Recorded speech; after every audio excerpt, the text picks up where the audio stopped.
bem? Hoje nós abordamos hipertensão arterial.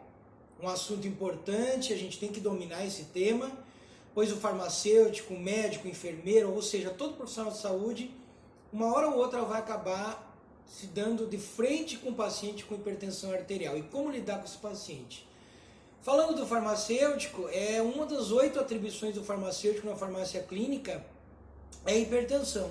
A gente trabalha com a hipertensão, trabalhamos com colesterol, a manutenção dos níveis de colesterol, o paciente que toma as estatinas, trabalhamos com diabetes, trabalhamos com revisão de medicação, imunização, autocuidado, o ato de parar de fumar e a perda de peso. Então são 8 linhas que a farmácia clínica trabalha com muita expertise e ajudando e colaborando com a vida desses pacientes. Aspecto importante na hipertensão: 1 em cada 3 pacientes com hipertensão não tem nenhuma assistência médica nos últimos 12 meses. E 1 em cada 3 desses pacientes não tem assistência médica no último ano. Então isso é preocupante, isso é drástico. O que mais preocupa a hipertensão? Estudos demonstraram que 68% dos pacientes não controlam a sua hipertensão. Ou seja, só 32% dos pacientes tomam a medicação corretamente, controlam o sódio na dieta, praticam exercício físico. Então nós estamos diante de um grande problema de saúde que é a hipertensão arterial sistêmica. Pra você ter uma ideia, no Brasil nós temos em torno de 30 milhões de pacientes com hipertensão. O paciente que tem hipertensão, ele apresenta alguns sinais e sintomas. Cuidado! Normalmente a hipertensão ela é assintomática, o paciente não sente absolutamente nada. Mas os que sentem reclamam de cefaleia, cansaço para esforço habitual, dor no peito, edema de membro inferior, é o inchaço nas pernas. Você consegue ver o chinelo, o calçado, fica aquela marquinha funda e ela demora para desaparecer. Isso é característica do edema. No caso do edema, tem que se investigar se não é hipertensão, se é algum problema cardiológico, uma insuficiência cardíaca, ou se pode ser um problema vascular. Então, a hipertensão é um dos fatores que pode causar o edema de membros. E uma característica do paciente, ele relata para você que ele está urinando menos, está urinando bem menos do que ele estava acostumado. Então, isso é uma característica da alteração do volume urinário. O paciente hipertenso, ele urina menos. Veja, se ele está em uso de medicação, do diurético, ele vai urinar mais justamente porque o diurético faz isso. Ele reduz a pressão arterial, induzindo que o paciente urine mais. E aí a pressão cai. Pra você ter uma ideia, quase 60% dos óbitos no mundo são oriundos de paciente com hipertensão. Isso equivale no mundo a 1,5 bilhões de pessoas que terão hipertensão até 2025. O que é a hipertensão arterial sistêmica? Então, ela é um distúrbio multifatorial, caracterizado pelo aumento da pressão arterial e é um problema de saúde pública. E a hipertensão é um fator de risco para as doenças cardiovasculares. Qual o principal problema da hipertensão? É lesão no órgão-alvo, é a famosa LOA, lesão no órgão-alvo, que pode ser um dos fatores de óbito do paciente com hipertensão. 95% dos hipertensos têm uma hipertensão essencial, em torno de 5% são secundárias a outros problemas que geram a hipertensão. O homem está ferrado, porque acomete mais o homem do que a mulher. Então, a maior incidência em homens do que mulheres. E qual que é a fisiopatologia da hipertensão? Então, agora a gente vai ver um quadro mostrando toda a fisiopatologia da hipertensão.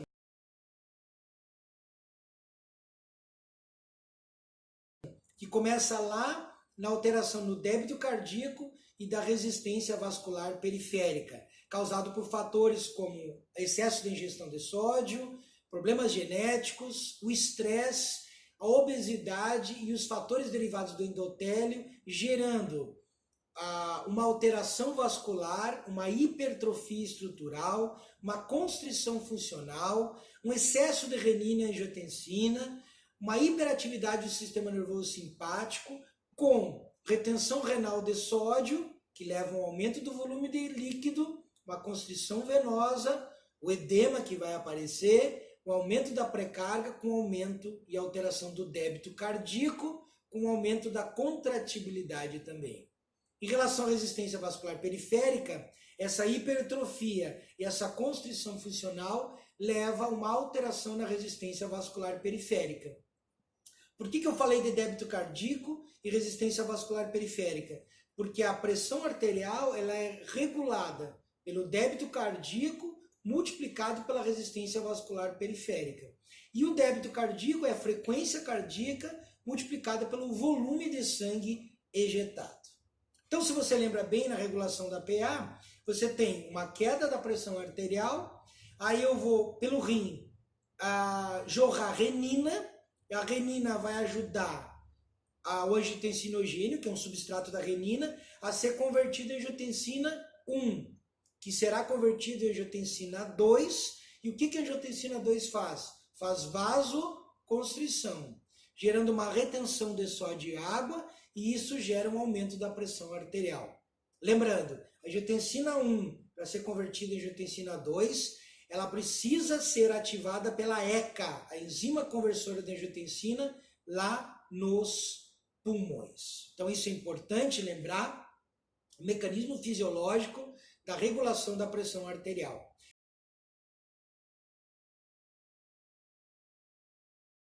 Lembrando que a angiotensina 2 ela também age na hipófise, aumentando o jorro de ADH, o hormônio antidiurético ou a vasopressina.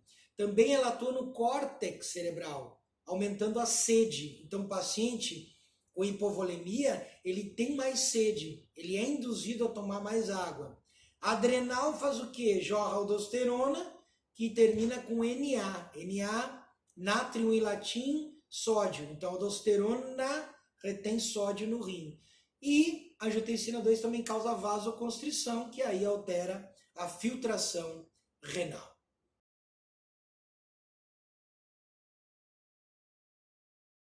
Muito bem, a hipertensão arterial gera problemas cardiovasculares, gera problemas cerebrais, o AVC, gera também alterações vasculares sistêmicas, então posso ter um problema vascular nos membros inferiores ou nos membros superiores, e a hipertensão arterial pode gerar um infarto.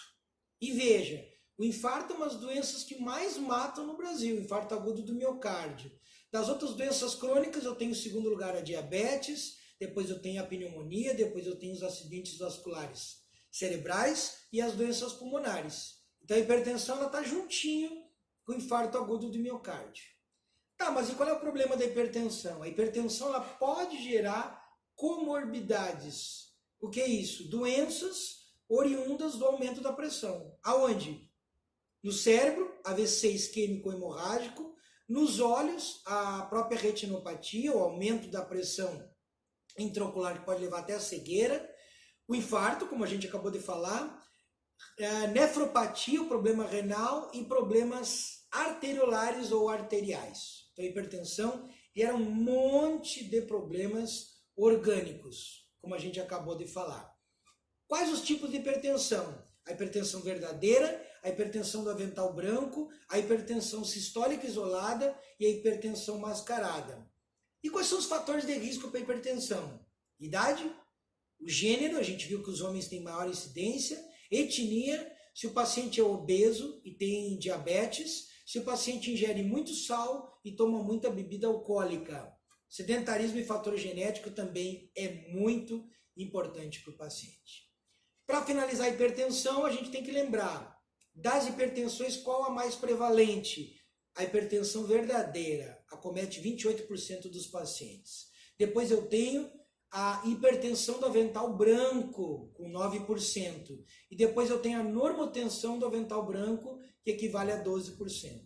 E 51% dos pacientes têm normotensão, ou seja, não tem um aumento da pressão arterial. Mas e qual é o valor de referência para a pressão arterial? Então veja, mudou as normas. Então você pode verificar a pressão arterial pelo AMPA, que é a automedida da pressão arterial, pelo MRPA, que é a monitorização residencial, e pelo MAPA, que é aquele aparelhinho que você coloca, fica 24 horas monitorando a pressão e detecta inclusive a apneia do sono. Cuidado com o aparelhinho, aquele de pulso.